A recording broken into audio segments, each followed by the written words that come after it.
Bonjour mes amis, je suis Dr Diabaté, spécialiste de radiothérapie ici ivoirien. Donc la fois dernière, dans la vidéo précédente, nous avions parlé des modalités de la radiothérapie, modalités de traitement. Nous avons dit que parmi les modalités de traitement, nous avions comment dirais-je, l'exposition externe et l'exposition interne, la cryothérapie, et ainsi de suite. Donc, nous avions dit que nous allons essayer de parler sur toutes ces modalités d'une manière explicite et détaillée pour que nos adhérents puissent comprendre réellement qu'est-ce que c'était ces choses, ces méthodes de traitement. Donc, dans la vidéo précédente, nous avons parlé de la définition de l'exposition externe en radiothérapie. Aujourd'hui, dans cette vidéo, nous allons parler, comment dirais-je, les principes de base.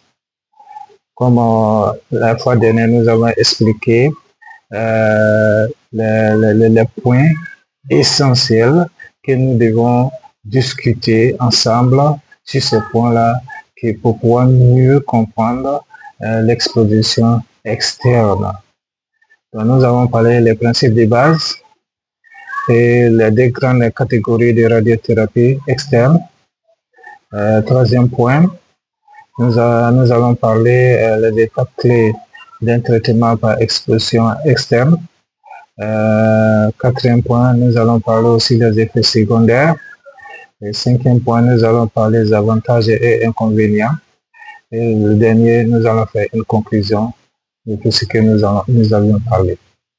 Donc aujourd'hui, nous allons parler sur les principes de base.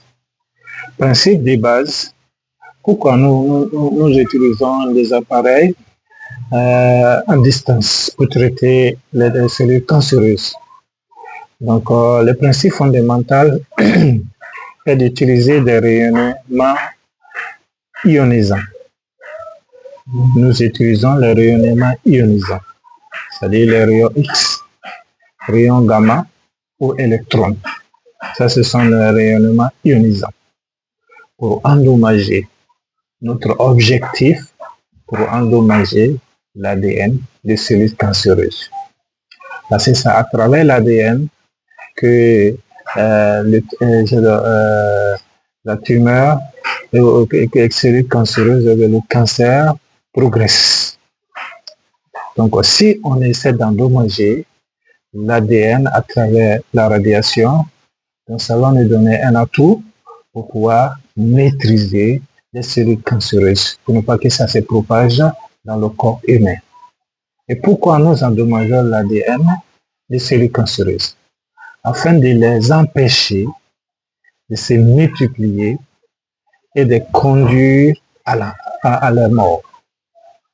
Donc, on essaie de tuer, comme on a les cellules cancéreuses.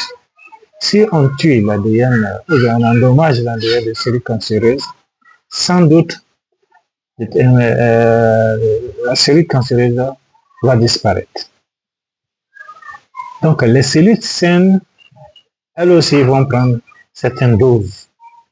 Le fait qu'elles sont avoisinantes, elles peuvent également être affectées. Les cellules saines avoisinantes peuvent être aussi affectées, mais elles ont une meilleure capacité de réparation que les cellules cancéreuses. Donc, les cellules saines, elles ont encore une capacité, parce qu'elles ne sont pas affectées, donc elles ont une capacité de réparation et de reproduction. C'est pourquoi on donne à chaque session 24 heures, pour que 24 heures c'est suffisant pour une cellule saine pour se reproduire et aussi pour se réparer. Donc le but est de maximiser la dose à la tumeur. Donc nous maximisons la dose de rayonnement ionisant à la tumeur tout en, tout en épargnant au maximum les tissus sains. Donc, c'est tout ce qui se passe. Donc, quand on utilise l'exposition externe, notre but essentiel est de maximiser la dose à la tumeur tout en épargnant au maximum les tissus sains. Donc, ça, c'est principe de base. Donc, principe de base, tout ce que nous devons se rappeler. Donc, on utilise les rayonnements ionisants. Les rayonnements ionisants que nous allons utiliser, c'est rayons X, c'est rayons gamma et électrons. Et qu'est-ce que nous allons faire?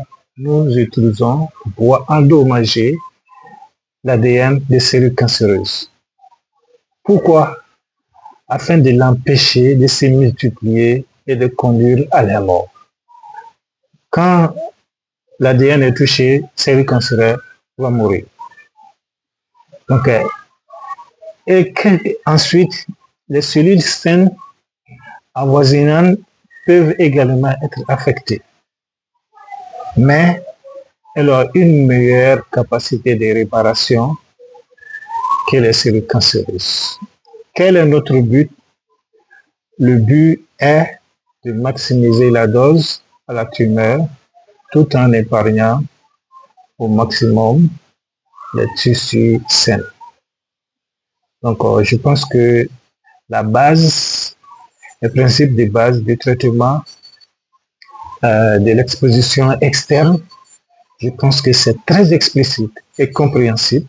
Et je pense que à travers ça, tous nos compatriotes connaîtront que c'est ce qui est la base de l'exposition externe en radiothérapie. Donc, nous allons nous arrêter ici. Abonnez-vous pour connaître la suite. Merci beaucoup.